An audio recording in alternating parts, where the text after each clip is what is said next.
Hi hello welcome to my channel butterfly mom.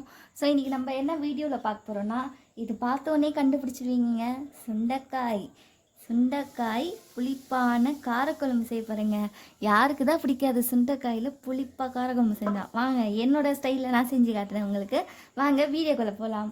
First என்னென்ன பொருள் தேவைன்னு சொல்லி காட்டுறேன். சுண்டைக்காய் தேவையான அளவுக்கு. நான் தக்காளி எனக்கு நான் கொஞ்சம் எக்ஸ்ட்ராவே செஞ்சுப்பேன்.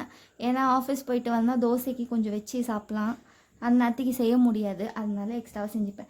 4 தக்காளி, சின்ன சின்ன தக்காளி, 2 வெங்காயம்.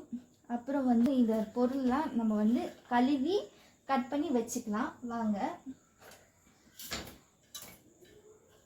நானும் சமைப்பேங்க, நல்லாயிருக்கும், டேஸ்ட்டாக சமைப்பேன் நானும். ஸோ நான் இந்த காம்பெலாம் எடுத்துருவேன், எடுத்து தான் சமைப்பேன். ஆனால் வயிற்று புண்ணுக்கு அவ்வளோ நல்லதுங்க.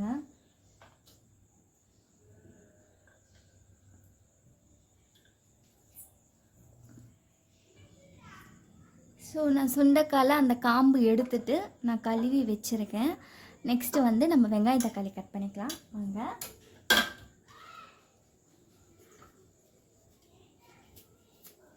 ரொம்ப நாள் ஆயிடுச்சுங்க நான் சமையலே செஞ்சு. ஆக்சுவலாக நான் நல்லா சமைப்பேன். எங்கள் வீட்லேயும் சமையல் லவர் நான். எனக்கு சமையல் செய்கிறதுனா ரொம்ப பிடிக்கும். ஸோ இப்போ எனக்கு சமீபத்தில் கொஞ்சம் எனக்கு டைம் கிடைக்காதனால அம்மா தான் சமைச்சு கொடுத்துட்ருக்காங்க.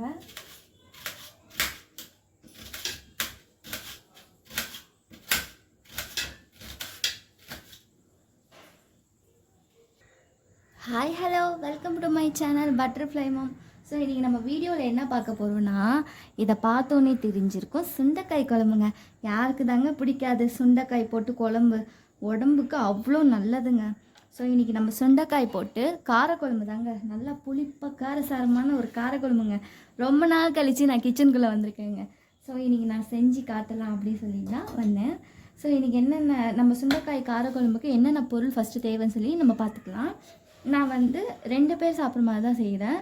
ஸோ இது 2 வெங்காயம், சுண்டைக்காய் தேவையான அளவுக்கு. நிறையாவே எடுத்தால் கூட நல்லது தாங்க, ஏன்னா வயிற்று புண்ணுக்கு அவ்வளோ நல்லது. ஸோ தக்காளி குட்டி குட்டி தக்காளி ஒரு 4 தக்காளியாக எடுத்திருக்கேன். அப்புறம் புளி கரைசலுங்க, உங்களுக்கு புளிப்புக்கு ஏற்ற மாதிரி புளிப்பு கரைசல் எடுத்து வச்சுக்கோங்க. நான் ஒரு சின்ன லெமன் சைஸ் புளி தான் எடுத்திருக்கேன். ஸோ இந்த புளி நல்லா புளிப்பாகவே இருக்கும். ஸோ இது மிளகா ஐட்டம், வெறும் மிளகாத்தூள் தேவையான அளவுக்கு. காரம் கம்மியாக சாப்பிட்றவங்க காரம் கம்மியாக போட்டுக்கோங்க, ஜாஸ்தியாக சாப்பிட்றாங்கன்னா ஜாஸ்தியாகவும் போட்டுக்கோங்க. எங்கள் வீட்டில் கம்மியாக தாங்க சாப்பிடுவோம். ஸோ அதனால் எங்களுக்கு தேவையான அளவுக்கு எடுத்துருக்கேன். குழம்பு மிளகாத்தூள், வீட்டில் அரைச்ச குழம்பு மிளகாத்தூள் இந்த டீஸ்பூனில் 2.5 டீஸ்பூன் எடுத்துருக்கேன். ஸோ தேவையான அளவுக்கு மஞ்சத்தூள், அப்புறம் உப்பு இதிலே போட்டு மிக்ஸ் பண்ணி வச்சுருக்கேங்க. ஏன்னா நான் இதில் போட்டு மிக்ஸ் பண்ணி தான் நான் குழம்புல போடுவேன், ஏன்னா அது ஒரு டேஸ்ட் நல்லா கொடுக்கும். தாளிப்புக்கு கடுகு, வெந்தயம், சீரகம், கருவேப்பிலை, பூண்டு தட்டி போட்டு பூண்டு, அப்புறம் பெருங்காயம் மஸ்ட்டாக சேர்த்துக்கோங்க, பெருங்காயம், கருவேப்பிலை தேவையான அளவுக்கு. ஸோ இப்போ நம்ம எப்படி செய்யணும்னு சொல்லி வாங்க வீடியோக்குள்ளே போய் பார்க்கலாம். வாங்க எப்படி செய்ய சொல்லி பார்த்துடலாம். இப்போ எங்கள் வீட்டில் கடலை எண்ணெய் எடுத்துருக்கேங்க. உங்கள் வீட்டில் என்ன எண்ணெயோ நீங்கள் அதுக்கு ஏற்ற மாதிரி நீங்கள் எடுத்துக்கோங்க.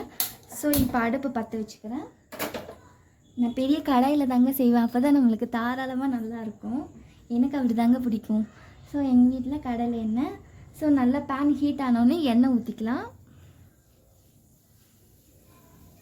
அதில் கொஞ்சம் தண்ணி இருக்குங்க, இப்போ தாங்க கழுவி வச்சேன், அதனால் இப்போவே எண்ணெய் ஊற்றிட்டோன்னா பட்டு பட்டு பட்டுன்னு வெடிய ஆரம்பிச்சிடும், எண்ணெய் போலவே.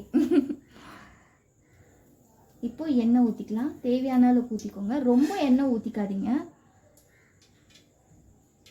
நான் சும்மா மெலிசாக ஊற்றினேன், அதனால தான் ரொம்ப நேரம் ஊற்றிட்டுருக்கேன் நான் நிறைய. ஸோ இப்போ நான் இதில் தாளிப்புக்கு தேவையானது போட போகிறேன். நான் ஆல்ரெடி சொல்லியிருந்தேன் என்னென்ன தாளிப்புக்குன்னு, இன்னொரு வாட்டி நான் சொல்கிறேன்.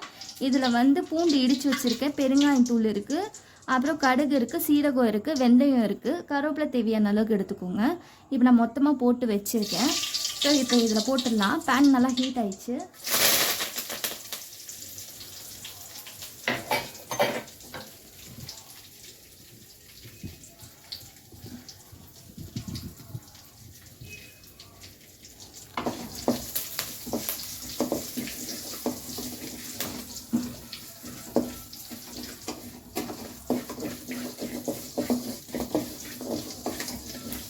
சிம்மில் தான் நான் வச்சுருக்கேன், சிம்லேயே வச்சுக்கோங்க.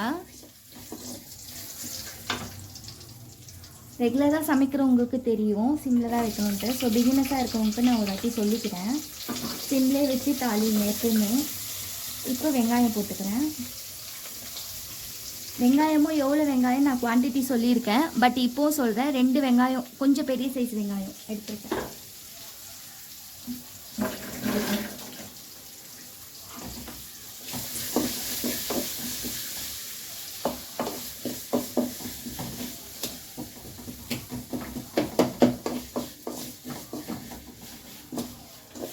இப்போ கொஞ்சம் ஹை ஃப்ளேமில் வச்சுக்கிறேன் நான், ஏன்னா கொஞ்சம் வெங்காயம் வதங்கணும்ல, அதனால். தாளிக்கும் போது மட்டும் சிம்மில் வைங்க. இந்த மாதிரி வதக்கும் போது கொஞ்சம் ஹை ஃப்ளேமில் வச்சுக்கோங்க. நீங்கள் வதக்கிக்கிட்டே இருக்கும் போது ஹை ஃப்ளேமில் வச்சுக்கோங்க. ஸோ நீங்கள் விட்டுட்டு வேறு வேலை பார்க்கும்போது கொஞ்சம் சிம்மில் வச்சுக்கோங்க. அப்புறமா அடிக்கடி வந்து கிளறி விட்டு பார்த்துக்கோங்க, ஏன்னா கருகிச்சுன்னா நல்லாவே இருக்காது. இந்த குழம்புன்னு இல்லை, எந்த குழம்புமே. ரெகுலராக சமைக்கிறவங்களுக்கு தெரியும். ஸோ நான் சொன்னது வந்து பிகினர்ஸ்க்கு மட்டும்ங்க, கொச்சிக்காதீங்க ரெகுலராக சமைக்கிறவங்க. இப்போ நல்லா கண்ணாடி பதத்துக்கு வதக்கணும். ஸோ இப்போ இந்த மாதிரி கலர் மாறிச்சு பாருங்கள், இந்த மாதிரி நல்லா வதங்கி வரணும். ஸோ இந்த மாதிரி ஸ்டேஜில் இப்போ நம்ம வந்து தக்காளி போட்டுக்கலாம். ஸோ சுண்டைக்காய் வந்து தக்காளி வெங்காயம் நல்லா மசிஞ்சுட்டோம், அந்த டைமில் நம்ம போட்டுக்கலாம். அப்புறமா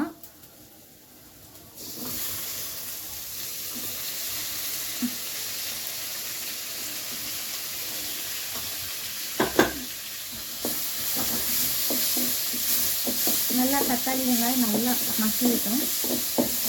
எப்பயுமே குழம்புல ஒன்று சொல்கிறேங்க, எப்பயுமே நம்ம குழம்பு செய்யும் போது தக்காளி வெங்காயம் நல்லா ஸ்மாஷ் ஆனால் தான் நம்ம நல்லா டேஸ்ட்டும் கொடுக்கும். ஸோ இதுலன்ட்டு இல்லை, பிரியாணிலையும் சரி வெஜிடபிள் ரைஸ்லையும் சரி, நீங்கள் எவ்வளோக்கு எவ்வளோ தக்காளி வெங்காயம் போட்டு நல்லா ஸ்மாஷாக பண்ணுறீங்களோ அவ்வளோக்கு அவ்வளோ உங்களுக்கு தாங்க நல்லது, ஏன்னா டேஸ்ட்டு நல்லா கொடுக்கும். இது நல்லா வதங்கட்டும், ஒரு 10 மினிட்ஸ் அப்படியே இருக்கட்டும், நம்ம நெக்ஸ்ட்டு பார்ப்போம். ஸோ நெக்ஸ்ட்டு என்னென்னா, இதில் வந்து நான் என்னென்ன போட்டு கரைச்சி வச்சுருக்கேன்னா, புளி கரைசல், அப்புறம் கொஞ்சம் தண்ணி, அப்புறம் இதில் குழம்பு மிளகாத்தூள், வீட்டில் அரைச்ச குழம்பு மிளகாத்தூள் இந்த டேபிள் ஸ்பூனில் 2.5 டீஸ்பூன் சேர்த்துருக்கேன். தேவையான அளவுக்கு காரம், அப்புறம் மஞ்சத்தூள், உப்பு இதிலே கலந்து வச்சுருக்கேன். ஸோ நான் இப்படி தான் கலந்து சேர்ப்பேன், காரக்குழம்புக்கு எதனா சாம்பார் அந்த மாதிரிலாம் இப்படி தாங்க கலந்து சேர்ப்பேன். ஸோ இது நல்லா வதங்குது. இந்த ஸ்டேஜில் நம்ம இந்த சுண்டைக்காய் எடுத்து போட்டுக்கலாம். சுண்டைக்காய் நல்லா அழுத்தி கழுவுங்க, அதில் ரொம்ப டர்ட்ஸ்லாம் இருக்கும்.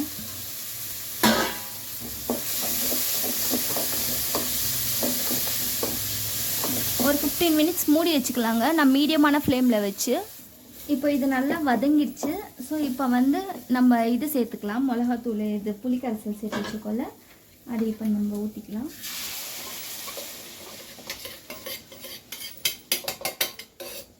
இதை கொஞ்சம் தண்ணி மிக்ஸ் பண்ணிக்கிறேன்.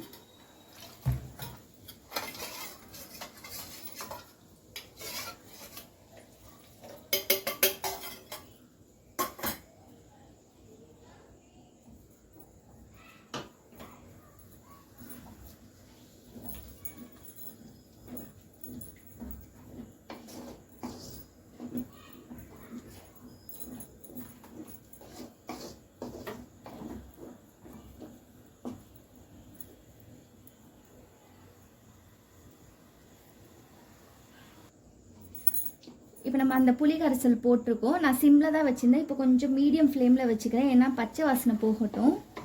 ஸோ இப்போ நல்லா மிக்ஸ் பண்ணி விட்டுக்கலாம்.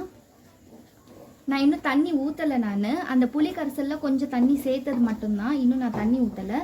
கொஞ்சம் பச்சை வாசனை போயிட்ட பிறகு தண்ணி ஊற்றிக்கலாம். ரொம்ப தண்ணி ஊற்ற மாட்டேங்க, கொஞ்சோண்டு தான். இப்போ பச்சை வாசனை போயிடுச்சு, கொஞ்சோண்டு தண்ணி ஊற்றிக்கிறேன். ரொம்ப தண்ணி ஊற்றாதீங்க, இந்த குழம்பு கொஞ்சம் திக்காக இருந்தால் தாங்க நல்லாயிருக்கும். ஸோ இன்னும் கொஞ்சம் ஊற்றிக்கிறேன், ஏன்னா கொதிக்க வைக்கணும்ல, கரெக்டாக இருக்கும். போட்டு நல்லா மிக்ஸ் பண்ணி ஒரு 10 மினிட்ஸ் நான் மூடி வச்சிடுறேன்.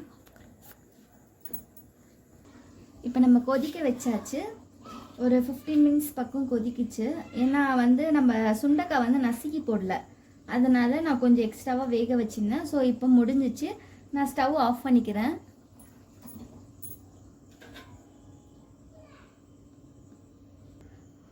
நான் உங்களுக்கு தனியாக சர்வ் பண்ணுறேன். ஸோ முடிஞ்சிருச்சு குழம்பு. சூடாக இருக்குங்க, அதனால தான் பிளேட்டில் வச்சு ஒரு குட்டி பவுலில் நான் சர்வ் பண்ணுறேன்.